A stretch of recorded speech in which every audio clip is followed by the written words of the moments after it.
Widow of workplace shooting victim says he feared co-worker. The widow of a man killed in a workplace shooting in Maryland said Thursday that her husband was so concerned about the gunman's explosive temper that he brought it up in church prayer sessions. Bayer's Aiken Dev was one of 3 people shot and killed Wednesday at a granite manufacturer in Edgewood, Maryland. Police said Ray D. Prince walked into work at Advanced Granite Solutions and shot 5 co-workers. 2 remained in critical condition Thursday. Dev's widow, Jarelma Dilgorsaran, told the Associated Press that her husband had described Prince's volatile temper several times. He was always angry, she said her husband told her. Dev, 53, was a native of Mongolia who came to the U.S. in 2005. He and his wife settled in Arlington, Virginia, which has a large Mongolian American community. Dilgorsaran said her husband liked his job so much that he endured a regular commute of more than 2 hours. She said he always felt that he was living the American dream. Prince was captured late Wednesday after a 10-hour manhunt during which he also shot and wounded an acquaintance in Wilmington, Delaware. He was ordered held on $2.1 million cash bond on attempted murder charges in that shooting during his arraignment in a Delaware court early Thursday. Wilmington Police Chief Robert Tracy said his department is coordinating with Maryland law enforcement officials to transfer Prince back to Maryland to face charges in the workplace shooting. Tracy said at a news conference Wednesday night that police and federal agents arrested Prince after they spotted him in the Glasgow neighborhood.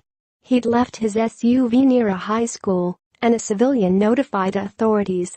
Officers found him nearby, and he ran about 75 feet, 23 meters, and threw away a gun before being arrested. No one was hurt in the capture. I even get chills talking about it, because I know what it's like when we do hunt individuals that are desperate, Tracy said. In addition to Dev, the Harford County Sheriff's Office identified the slain victims as Jose Hidalgo Romero, 34, of Aberdeen, Maryland, and Dennis Mervoljak, 48, of Dundalk, Maryland. Less than 2 hours after his first attack, Prince drove to a used car lot about 55 miles, 90 kilometers, away in Wilmington, and opened fire on a man with whom Tracy said Prince had beefs in the past. The man was wounded, but survived and identified Prince to police. The search for Prince clogged the Interstate 95 corridor from Maryland to Philadelphia with cruisers patrolling the highways. Overhead highway signs flashed Prince's Delaware license plate number and the make and model of his vehicle. Maryland Governor Larry Hogan said helicopters were circling the airspace searching for any sign of the black 2008 GMC Acadia.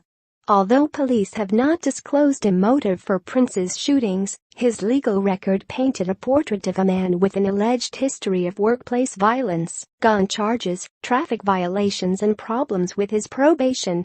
A felon with 42 arrests in Delaware, court records showed Prince had been fired from a Maryland job earlier this year after allegedly punching a co-worker. He also faced charges of being a felon in possession of a gun, was habitually late paying his rent, was repeatedly cited for traffic violations, and was ordered to undergo drug and alcohol counseling in recent years. Earlier this year, Prince was fired from JPS Marble and Granite and scared his prior employer so badly that the man tried to get a restraining order. At one point, his former boss Philip Season told the court, "He came to see me, cursed and yelled at me about unemployment benefits. I felt very threatened because he is a big guy and very aggressive on me." Season said he didn't want to wait until Prince became physically violent and noted his prior gun charge as a reason for feeling particularly afraid of the man. A Harford County District Court judge denied the order, saying the case didn't meet the required burden of proof. Prince had been a machine operator at Advanced Granite Solutions, which designs and installs granite countertops, for 4 months, owner Barak Kaba told the Associated Press in a phone interview. Associated Press writer Denise Lavoie in Richmond contributed to this report.